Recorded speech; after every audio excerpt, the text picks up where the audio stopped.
dalam sesi petang ini.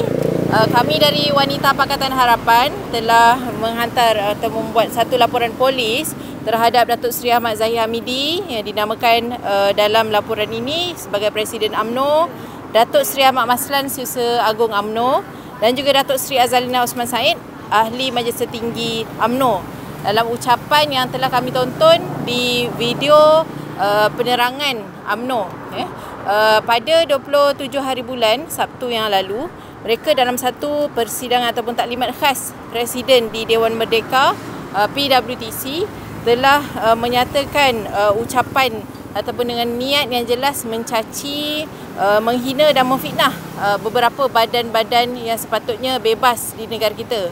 Itu Badan Kehakiman Negara, Jabatan Peguam Negara, Suruhanjaya Pencegahan Rasuah Malaysia dan Duli Yang Maha Mulia yang di-Pertuan Agong, berikutan keputusan Mahkamah Persekutuan dalam kes Datuk Seri Najib Tun Razak pada minggu lepas. Jadi kami telah menonton video tersebut dan ucapan ketiga-tiga mereka itu jelas merupakan satu fitnah, penghinaan dan tuduhan jahat yang sengaja dilemparkan terhadap institusi-institusi tersebut, dan jelas tidak benar sama sekali.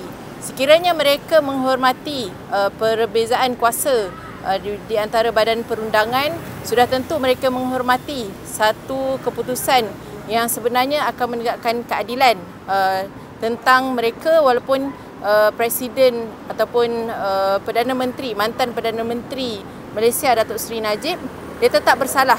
42 juta ringgit tersebut bukan jumlah yang sedikit, dan sebenarnya hukuman penjara 12 tahun tersebut tidak setimpal dengan kesalahan mengambil, merompak dana kerajaan dan dana rakyat tersebut.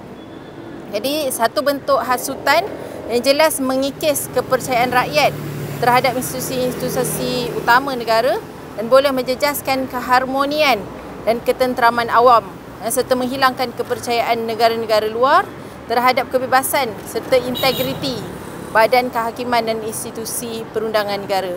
Jadi walaupun kes-kes terus berjalan, satu keputusan telah dibuat di Mahkamah Persekutuan, seharusnya tidak boleh mengganggu perjalanan kes-kes lain yang masih lagi terus berjalan, kerana mereka cuba menimbulkan syak wasangka, ketidakpercayaan dan permusuhan serta kebencian rakyat terhadap institusi-institusi begini.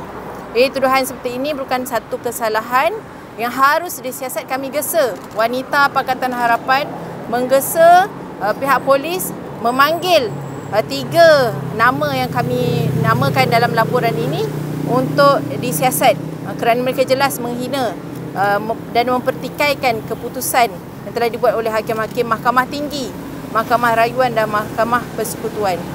Jadi bagi tuan-tuan mungkin boleh melihat pada menonton di pautan video penerangan page penerangan UMNO.